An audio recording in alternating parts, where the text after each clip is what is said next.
शुरुआत कहानी के लीड कैरेक्टर रणवीर जी से होती है, जिसको दिखाया जाता है कि स्कूल में उसकी टीचर घर पर जल्दी जाने की ख्वाहिश का इजहार करने पर गुस्से में आकर स्केल मार देती है। तभी रणवीर की दो बहनों को दिखाया जाता है, रूप और रेप। ये सभी बच्चे दौड़कर घर आते हैं। बेसिकली आज रणवीर जी के पापा यानी कि बलबीर सिंह का बर्थडे होता है। Balbir Singh as well known businessman होता है। उनकी स्वास्तिक नाम की इंडस्ट्री होती है, उसका नाम भी चल रहा होता है। मगर आज वो घर पर नहीं होते। उनका बेटा यानी कि अपने फादर को बर्थडे विश करने के लिए उनकी फैक्ट्री तक चला जाता है, लेकिन वो वहां पर भी उसको नहीं मिलते क्योंकि बिजनेस मीटिंग की वजह से कहीं और निकल जाते हैं। रात के करीब 10 बज जाते हैं। जब वो घर पर आते हैं तो उनकी बहू ज्योति उनसे कहती है कि रणवीर जी आपका सुबह से वेट कर रहा था मगर आप नहीं थे। तो नीचे जाकर वो अपने बेटे के रूम में पहुंचता है और देखता है कि उसके हाथ में एक लेटर है जिसमें ये लिखा होता है कि बाबा इस जन्म में तो आप मेरे फादर हैं, मगर मैं चाहता हूं कि नेक्स्ट जन्म में यानी कि अगली जिंदगी में मैं आपका पापा बनूं और आप मेरे बेटे बने। फिर देखना मैं आपसे कितना प्यार करता हूं। और उसके बाद में सेम चीज रिपीट होगी, यानी कि आप पापा मैं बेटा। फिर देखते हैं कि हम दोनों की केमिस्ट्री कैसी रहेगी। और उसके साथ ही वक्त आगे निकलता है और दिखाया जाता है कहानी के 25 साल गुजर जाते हैं, जहां पर हम देखते हैं कि रणबीर अब बड़ा हो चुका है और आज उसकी बेस्ट फ्रेंड की बहन की एंगेजमेंट होती है, जिसके अंदर वो इनवाइटेड होता है। नाम है गीतांजलि। बचपन में ये दोनों स्कूल में साथ में पढ़ा करते थे और कहीं ना कहीं रणवीर जी का क्रश उस पर होता है, लेकिन एक फैमिली प्रॉब्लम के बाइस अमेरिका भेज दिया जाता है। वो प्रॉब्लम क्या है वो आगे चलकर बताएंगे। रणवीर जी जो गीतांजलि से ऑब्सेस्ड होता है वो कुछ ऐसी बातें बताता है जिसकी वजह से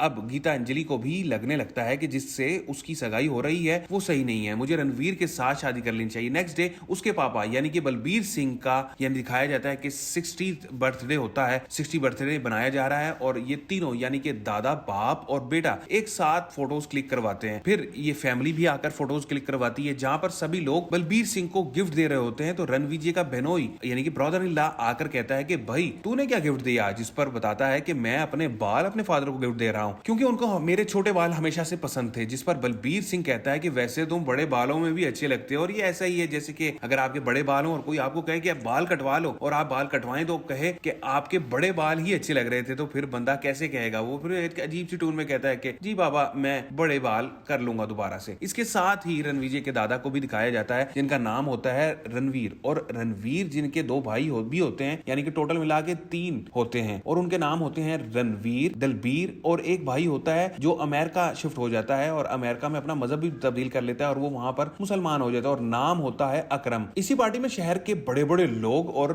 सियासतदान पॉलिटिशियंस आते हैं। तो वहां पे रणवीर का ब्रदर इन लॉ आता है और उसे आकर कहते हैं कि तुम उनसे जाके मिलो, ये लोग तुमसे मिलने के लिए आए हैं। तो वो आगे से कहता है कि मैं अपने दादा के साथ हूं, मुझे उनसे मिलने की कोई जरूरत नहीं है। रणवीर जी कहता है कि मुझे उनसे कोई मतलब नहीं है, मेरे दादाजी के साथ बढ़िया बातें चल रही हैं, उनके साथ मैं खुश हूं। फिर इसी बात पर इन दोनों में झगड़ा होने लग जाता है कि तभी वहां पर रीत पहुंच जाती है और कहती है कि सॉरी मांगो अपने जीजा जी से, यानी कि अपने वो कहती है आके कि तुम अपने जीजा जी से सॉरी मांगो। वो फिर वो सॉरी नहीं मांगता और झगड़ा मजीद बढ़ जाता है और फिर झगड़ा पहुंच जाता है पापा जी के पास यानी बलबीर सिंह के पास, जहां पर वो खरी खरी सुनाते हैं। यहां दिखाते हैं बचपन का किस्सा। जब रीत पढ़ रही होती है तो उसकी रैगिंग की जाती है, कुछ लड़के उसको छेड़ते हैं, छेड़ाछाड़ी करते हैं, तब वो रोने लगती है। तो रणवीर पीछे से जाकर कहता है कि ये तेरा हाल किसने किया, तू मुझे बता वो कौन लड़के हैं। वो बदला लेने के लिए उसकी क्लास में पहुंच जाता है और क्लास चल रही होती है, क्लासरूम में वो जाकर पहुंचता है, वो लड़के कौन है जिन्होंने मेरी बहन को छेड़ा। अब कुछ लोग जवाब देते हैं, कुछ नहीं देते। तो वो गन लेकर क्लासरूम में पहुंच जाता है। वो जब गन लेकर क्लास में पहुंचता है तो सभी को धमकाने लग जाता है, जिस पर बताना पड़ता है कि हाँ भाई वो 4 लौंडे थे जो लौंडे लपाड़े छेड़ रहे थे, वो आज कॉलेज में नहीं आए, लेकिन कल जैसे ही आएंगे तो हम आपको बता देंगे। जिस पर वो अपनी गाड़ी निकालता है, अपनी सिस्टर को बिठाता है और घर लेकर जाने लगता है और ये कहता है कि तुम कल कॉलेज नहीं आओगी। मगर लकीली वो 4 लोग जिन्होंने रीत को परेशान किया था, वोटिंग की थी, वो रास्ते में ही मिल जाते हैं। फिर इसके बाद यहाँ पर गाड़ी पे एक दूसरे की इनके साथ चीजें शुरू हो जाती है और रणवीर एक दो को तो फिर लड़ाई होती है और एक दो को भीड़ बांट देता है और उनको खासा मार कुटाई करता है और उन्हें मारता है, जिससे उनको खासी चोटें आ जाती हैं। अब ये बात जब दोबारा बाबा जी के पास पहुंचती है तो बाबा जी फिर रणवीर की क्लास लेते हैं और कहते हैं कि तुमने दौराने क्लास चलती क्लास में क्यों गन निकाली और लड़कों को क्यों मारा, तू कोई हीरो वीरो नहीं है, तू जीरो है। जिस पर वो कहता है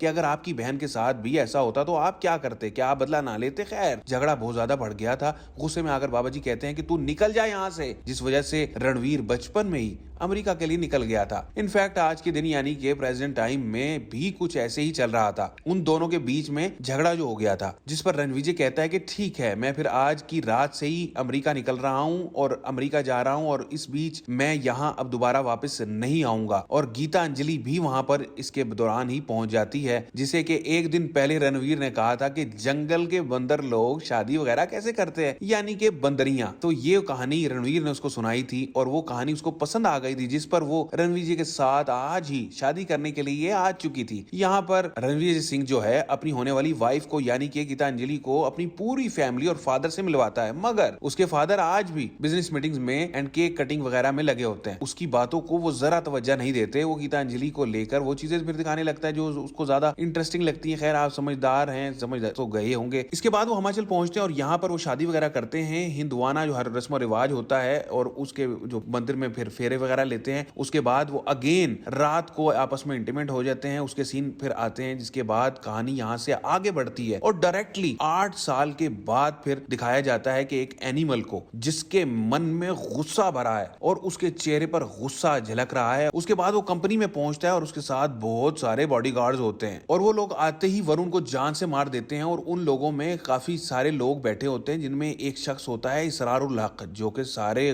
कांड को देख रहा होता है मगर कुछ कर नहीं पाता। उसके दिमाग में कुछ चल रहा होता है। वो क्या चल रहा होता है वो मैं आपको आगे चल के बताऊंगा। फिर हम रणवीर को देखते हैं जो पूरी टीम के साथ होता है बॉडीगार्ड्स की, जो कि उसके भाई कजिन्स वगैरह होते हैं। और गीता अंजलि को भी मालूम हो जाता है कि रणविजय ने एक कत्ल किया है और मैं एक कातिल के साथ रह रही हूँ, तो वो वापस अपने बच्चों को अमेरिका ले जाना चाहती है। यहाँ पर ये मर्डर क्यों हुआ, ये वापस इंडिया क्यों आए, इसकी बैक पर पूरा दिखाया जाता है। एक दिन बलबीर सिंह यानी कि अनिल कपूर गोल्फ कोर्स में गोल्फ खेल रहे होते हैं, तभी उनके जिस्म में 2 गोलियां आकर लगती हैं। लेकिन ये नहीं पता कि ये हमला किसने करवाया है। ये खबर रणविजय तक पहुंचती है तो वो 8 साल बाद अपनी फैमिली के साथ इंडिया आ जाता है और अपनी फैमिली को देखता है, अपनी फैमिली से बातचीत करता है। तो बलबीर सिंह अपने बेटे से बातचीत करता है और बताता है कि जब मुझे पहली गोली लगी थी तो मुझे तुम याद आए रणविजय, क्योंकि मैं जानता हूं अभी तक जो कुछ मैंने किया है और जिस तरह का मेरा बर्ताव पूरी जिंदगी तुम लोगों के साथ रहा, फैमिली के साथ रहा, वो गलत था। मुझे ऐसा नहीं करना चाहिए था। इसी दौरान रणविजय की मुलाकात मिश्रा अंकल से होती है, जो बलबीर सिंह के खास अच्छे दोस्त होते हैं। वो बताते हैं कि ये पहली बार बलबीर पर कातलाना हमला नहीं हुआ, इससे पहले भी बहुत से हमले उन पर हो चुके हैं। कई लोग इससे पहले भी ये कोशिश कर चुके हैं, ये हमले रुकने का नाम नहीं ले रहे। और इन्हीं हमलों के 22 वर्कर्स ने भी इंडस्ट्री में आना छोड़ दिया है। फिर रणविजय खुद स्वास्तिक स्टील फैक्ट्री में जाता है और वर्कर्स को बताता है कि वो अपने बाप के कातिल का गला अपने हाथों से नहीं काटेगा तो वो तब तक चैन से नहीं बैठेगा। और सब वर्कर्स को कहता है कि वो बिला खौफ व खतर अपना काम जारी रखें, अपने काम पर आएं। और वो अपने बाबा की बात रही तो वो भी 2 से 3 महीने में रिकवर होकर आपके दरमियान मौजूद होंगे, बिल्कुल सही हालत में। रणविजय को ये बात बहुत अच्छे से मालूम थी कि इतने हमले होना ये एक नाकिस सिक्योरिटी की वजह है और ये नॉर्मल सिक्योरिटी ही की वजह है कि इन पर ये कातलाना हमला हुआ है। ऐसे में नॉर्मल गार्ड्स की जरूरत नहीं है, उसे चाहिए तगड़े जानदार और हैवी हैकल गार्ड्स जो जान देने के लिए भी तैयार हों। ऐसे गार्ड्स उसको चाहिए। तो वो पहुंच जाता है अपने दादाजी के भाई यानी कि दलबीर जी के पास और वहां जाके बताता है उसे अपने बाप की हिफाजत के लिए गार्ड्स की जरूरत है। और गार्ड्स भी क्या, मुझे मेरे भाइयों के सहारे की जरूरत है, क्योंकि वही हर वक्त साए की तरह मेरे आसपास रह सकते हैं। मुझे अपने पापा के कातिलों को ढूंढना है और उनको खत्म करना है। पहले तो सारे भाई लोग मना कर देते हैं, लेकिन वो दादाजी की एक आवाज पर सब एक हो जाते हैं और एक होकर कातिल को ढूंढने की कोशिश शुरू कर देते हैं। जबकि एक मर्तबा उसके पापा पर एक बार कातलाना हमला हो चुका है।